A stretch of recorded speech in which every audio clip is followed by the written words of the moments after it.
समाज ने अपना मत दे दिया, उसके अनुसार सब होगा।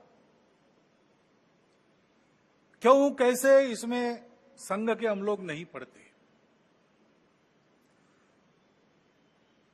हम अपना कर्तव्य करते रहते, लोकमत परिष्कार का प्रतिवर्ष करते हैं, प्रति चुनाव में करते हैं, इस बार भी किया है। बाकी क्यों हुआ क्या हुआ इस चर्चा में पढ़ते नहीं, क्योंकि आज ही कल ही आदरणीय सत्यप्रकाश महाराज जी ने हमको एक वचन बताया कबीर जी का।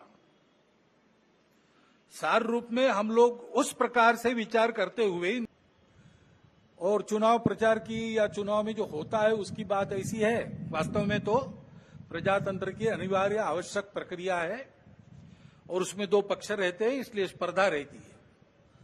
स्पर्धा रहती है तो दूसरे को पीछे करने का, स्वयं को आगे बढ़ाने का काम होता ही है, होना ही चाहिए। परंतु उसमें भी एक मर्यादा है, असत्य का उपयोग नहीं करना।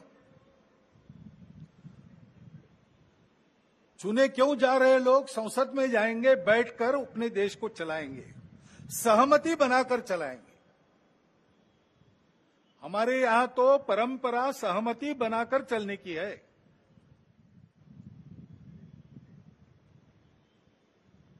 समानो मंत्र समिति समानी समानम मनस सह चित्तमेशाम।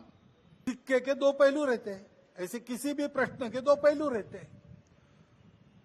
एक पक्ष एक पहलू का विचार करता है तो दूसरे पक्ष ने दूसरा पहलू उजागर करना है, ताकि जो होना है वो पूर्णतः ठीक हो, सहमति बने।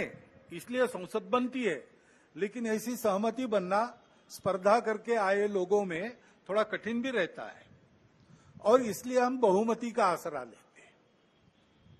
उसके लिए स्पर्धा चलती है। ये स्पर्धा है, कोई आपस का युद्ध तो है नहीं। जिस प्रकार ये बातें हुई, जिस प्रकार एक दूसरे को लताड़ना हुआ, जिस प्रकार प्रचार के दौरान हमारे करने से समाज में मनमुटाव बढ़ेगा, दो गठ बटेंगे, आपस में शंका संशय उत्पन्न होगा, इसका भी ख्याल नहीं रखा गया और विनाकारण संघ जैसे संगठनों को भी उसमें खींचा गया। टेक्नोलॉजी का सहारा करके असत्य बातें परोसी गई, नितांत असत्य। क्या शास्त्र का, विज्ञान का, विद्या का ये उपयोग है? सज्जन विद्या का ये उपयोग नहीं करते। विद्या विवादाय ये खलस्य, ऐसा कहा है, विद्या विवादाय धनम मदाय शक्ति परेशान परपीडनाय, खलस। लेकिन आधुनिक विद्या टेक्नोलॉजी का उपयोग असत्य परोसने के लिए किया गया।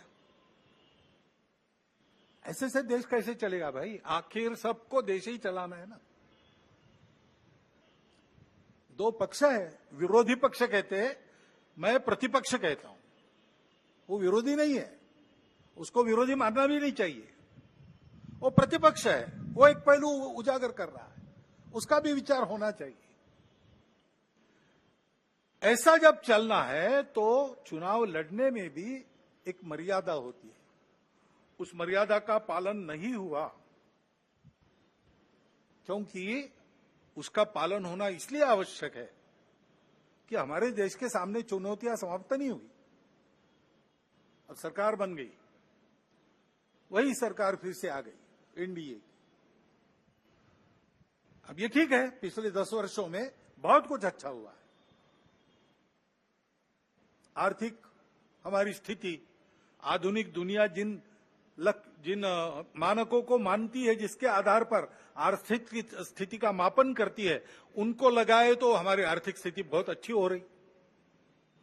सामरिक स्थिति हमारी निश्चित रूप से पहले से अधिक अच्छी है। दुनिया भर में हमारे देश की प्रतिष्ठा बढ़ी है। लेकिन इसका मतलब ये नहीं है कि हम चुनौतियों से मुक्त हुए। अभी उन बातों से मुक्त होकर जो चुनाव के आवेश में अतिरेक हो गया, उससे मुक्त होकर हमको आने वाली बातों का विचार करना है, समस्याओं से राहत लेनी है।